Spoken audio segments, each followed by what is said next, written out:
शनिदेव व्रत कथा। एक समय की बात है, सभी ग्रहों में सर्वश्रेष्ठ होने को लेकर विवाद हो गया।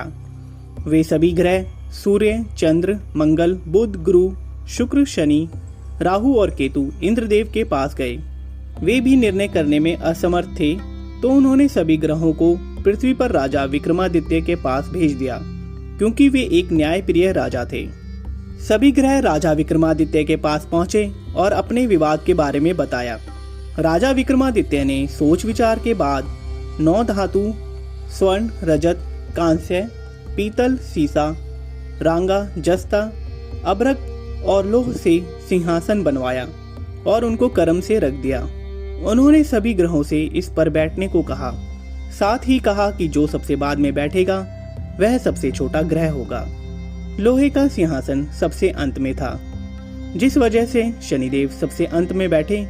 इस वजह से वे नाराज हो गए। उन्होंने राजा विक्रमादित्य से कहा कि तुमने जानबूझकर ऐसा किया है।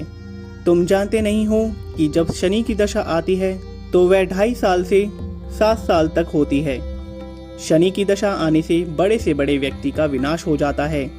शनि की 7.5 आई तो राम को वनवास हुआ, और रावण पर शनि की महादशा आई तो उसका सर्वनाश हो गया। अब तुम सावधान रहना। कुछ समय बाद राजा विक्रमादित्य पर शनि की महादशा शुरू हो गई। तब शनिदेव घोड़ों का व्यापारी बनकर उनके राज्य में आए। राजा विक्रमादित्य को पता चला कि एक सौदागर अच्छे घोड़े लेकर आया है, तो उन्होंने उनको खरीदने का आदेश दिया। एक दिन राजा विक्रमादित्य उनमें से एक घोड़े पर बैठे तो वो उनको लेकर जंगल में भाग गया और गायब हो गया। राजा विक्रमादित्य का बुरा वक्त शुरू हो गया। भूख प्यास से वे तड़प रहे थे, तो एक ग्वाले ने पानी पिलाया, तो राजा ने उसे अपनी अंगूठी दे दी। फिर नगर की ओर चल दिए। एक सेठ के यहाँ पानी पिया और अपना नाम उज्जैन का वीका बताया। सेठ वीका को लेकर घर गया। वहाँ उसने देखा कि एक खूंटी पर हार टंगा है और खूंटी उसे निगल रही है।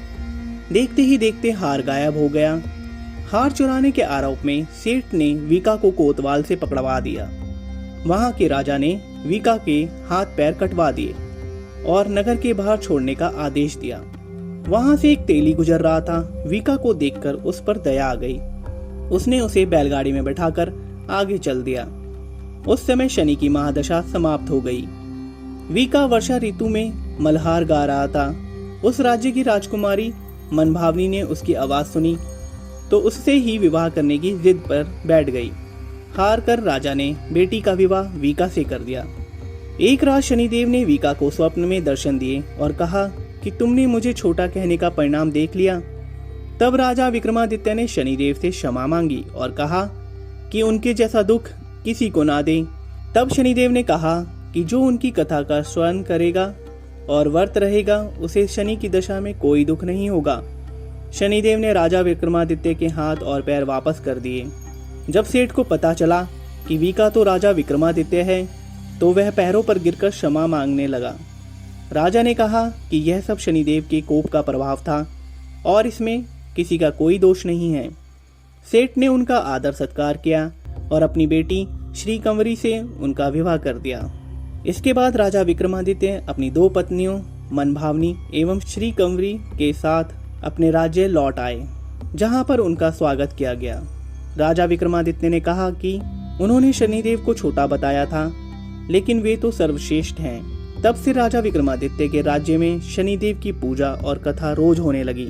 शनिदेव की व्रत की कथा को जो भी सुनता या पढ़ता है उसके सारे दुख दूर हो जाते हैं। जय शनिदेव। ऐसी ही और व्रत कथाओं के लिए हमारे चैनल को सब्सक्राइब करें।